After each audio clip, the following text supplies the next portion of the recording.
ಮೂಡು ನೋಡಿದಿರಿ, ಅವ್ರ ಮಾತುಗಳನ್ನು ಕೇಳಿದಿರಿ. ಯಾಕಂದರೆ ಈ ಕುಟುಂಬ ರಾಜಕಾರಣ ಅನ್ನೋದಕ್ಕಿಂತ ಈ ಅರ್ಹತೆ ಇಲ್ಲ ಮತ್ತು ದುಡ್ಡಿದ್ದವ್ರಿಗೆ ಮಾತ್ರ ಅರ್ಹತೆ ಮತ್ತು ಗೆದ್ದಿದ್ದು ಒಂದೇ ಕ್ರೈಟೀರಿಯಾ ಅರ್ಹತೆ ತಿಳ್ಕೊಂಡು ನೀವು ಇಲೆಕ್ಷನ್ ಮಾಡಿದರೆ ಇದು ಪ್ರಜಾಪ್ರಭುತ್ವಕ್ಕೆ ವಿರೋಧವಾದಂಥ ಒಂದು ಪ್ರಾಕ್ಟೀಸ್ ಅನ್ನೋದು ನನ್ನ ಭಾವನೆ. ಸರಿ, ಕಾಂಗ್ರೆಸ್ ನಾಯಕರು ತಮ್ಮ ಮನವೊಲಿಸಲು ಬಂದಾಗ ನೀವು ಏನು ಅಭಿಪ್ರಾಯ? ನನಗೆ ಇದುವರೆಗೆ ಯಾವ ಕಾಂಗ್ರೆಸ್ ನಾಯಕನೂ ಬಂದಿಲ್ಲ, ಯಾರೂ ನನಗೆ ಕೇಳಿಲ್ಲ. ಸೊ ಕಾಂಗ್ರೆಸ್ ಪಕ್ಷ ಬಗ್ಗೆ ಮಾತಾಡೋದು ವೇಸ್ಟು. ಅಲ್ಲ, ತಮ್ಮ ಸಹೋದರ ಅವರು ಕಾಂಗ್ರೆಸ್ ಪಕ್ಷದ ಶಾಸಕರು, ನಮ್ಮ ಸಹೋದರ ಅಲ್ಲ, ನಮ್ಮ ಹಳೆ ಆಗಬೇಕು. ಅವರು ಕಾಂಗ್ರೆಸ್ ಪಕ್ಷ ಅವರಿಗೆ ಒಂದು ಚಾನ್ಸ್ ಕೊಟ್ಟಾರ, ಅವರು ಯಶಸ್ವಿ ಆಗ್ಯಾರ, ಅವ್ರು ಕೆಲಸ ಮಾಡ್ಕೊತಾ ಇದ್ದಾರೆ.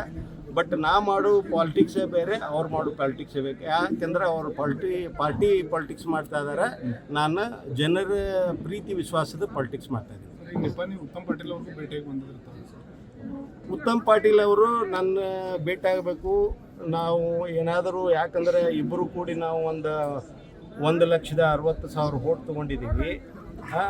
ಈ ನಾವು ಹೇಗೆ ನಮ್ಮ ಮುಂದಿನ ನಡೆ ಇರಬೇಕು ಡಿಸ್ಕಷನ್ ಮಾಡೋಣ ಅಂತ ಅವರು ಕರೆದಿದ್ದರು. ಅವ್ರ ಮನಸ್ಸಿನಲ್ಲೂ ಇದೆ.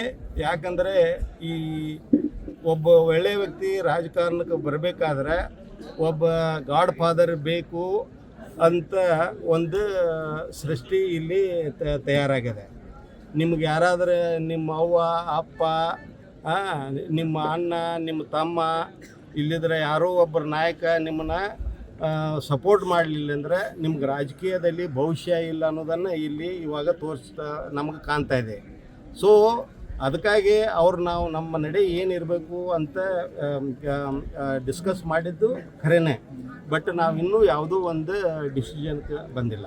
ಇದರಂತೂ ನೀವು ರಾಷ್ಟ್ರೀಯ ಪಕ್ಷಕ್ಕೆ ಸಪೋರ್ಟ್ ಮಾಡಿ, ಇಂಡಿಪೆಂಡೆಂಟ್ ಸಪೋರ್ಟ್ ಮಾಡಿದ ಯಾವುದೋ ಪಕ್ಷಕ್ಕೆ ಹಾಗೇನಿಲ್ಲ. ಒಳ್ಳೆಯ ವ್ಯಕ್ತಿ ಸಿಕ್ಕರೆ ಯಾಕೆ ಮಾಡಬಾರ್ದು ಅಂತ. ಅದಕ್ಕಾಗಿ ನಾನು ಹೇಳೋದು, ನಮಗೆ 17,60,000 ಏನು ವೋಟರ್ಸ್ ಇದ್ದೀವಿ, ಅವ್ರಿಗೆಲ್ಲರಿಗೂ ಅರ್ಹತೆ ಇದೆ.